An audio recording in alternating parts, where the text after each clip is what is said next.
Good afternoon, ma'am. We are Group 1 Reporting. I am Jitablan Joshua Rumbel. I am Eugene Tinis. I am Rex Lusarita.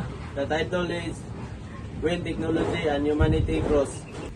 The ever-growing society has made people see technology as some form the necessity. Technology comes from the Greek word, which is the logos which mean art the word. Technology means discover of art is first appreciated in the 17th century where the concept was only used.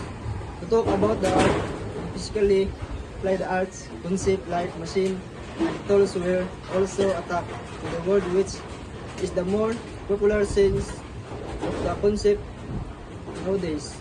Television sets, mobile phones, computers, and humanity. Explanation.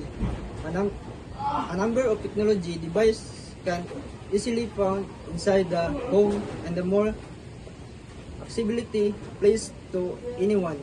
It can also be easily defer that these technological devices are some of the most popular, most commonly used type of device across all age groups. People over the world use this technological every day to accomplish different purpose. Television. This is our explanation.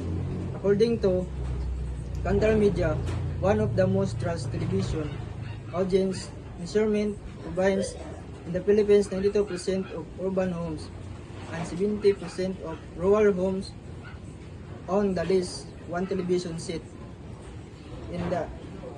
In addition to this, Kantar Media also reporters in the Philippines the current of household and with television set already reached 15.135 million 2012. Television was the product of Spain's remains by the various people helicopter Nipkow, a German student in the late 1800s, was successful in the attempt of the through wire with the dead this of resolution. In 1907,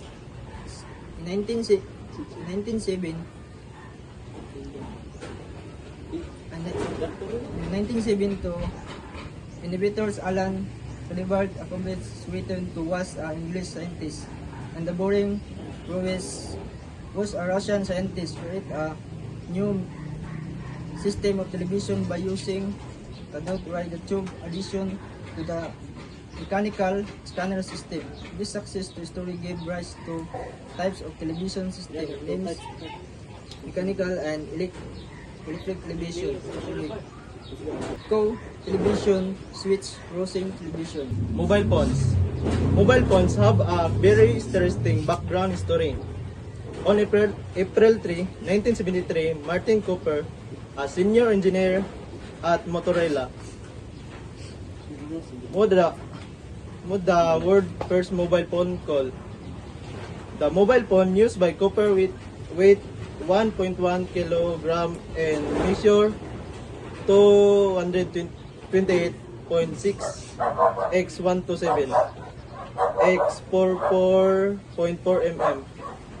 The kind of device was capable of 30 minutes talk time. However, it took 10 hours to charge. In 1983, Motorola made their first commercial mobile available to the public. It was known as the Motorola Renata C8000X times Godwin 2016. Computer and laptops. It was Charles Babbage.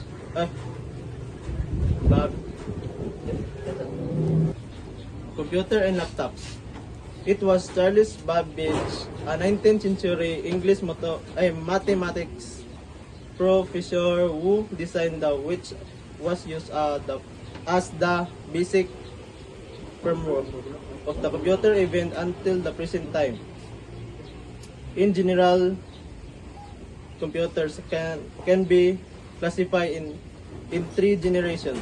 Each generation of the computers was used for a certain period of time, and each gave people a new and improved version of the previous one. The first true portable computer was released in April 1981. It was called the Osborne 1 Orfano 2011. A typical household own at least four of the following device: a mobile phone 89%, smartphone 53%, table 14%, laptops of netbooks 37%, and smart TV 4%. Philstar 2013. This data prove the deep-seated fascination of Filipino to different technological devices. Here are some facts about Filipinos and their use of gadgets and the internet. Mobile phones subscription is at 119 million. Filipinos spend approximately 3.2 hours on mobile and 5.2 hours on desktop daily. Currently, the Philippines has one of the highest digital population in the world. There are now 47 million active Facebook account in the Philippines. The Philippines is the fastest growing application market in Southeast Asia. Role play by this technological advancement: television, advertisement and information dissemination, recreational activity, and good stress reliever. Good platform for different propagandas and advocacies. Good way to bind with one family member. Mobile phones, communication, surf the internet, take picture, other application like music, player, calendar, radio, and among others. Personal computers and laptop, surf the internet and communication, use for job, play games, watch movie. Ethical dilemma faced by this technological advancement. First dilemma: people who develop different kinds of sickness because of too much use of technological devices. Second dilemma: the people is the scientific world nor the children are being worthy because first, the children are not yet capable of rationally deciding for themselves what is good and what is bad. Second, events, the creation of these technologies went out of their way to inform children of the pros and cons of this technological contribution. It would still be useless because the children have no capacity to understand them yet. It was the reckless and overconfidence of the adults that caused the character change in children. Robotic and humanity. Another great product of the environment minds of the people is the robot. Robots are now widely used. There are so-called service robots. These particular robots do specific tasks but focus mainly in assisting their masters in their every task.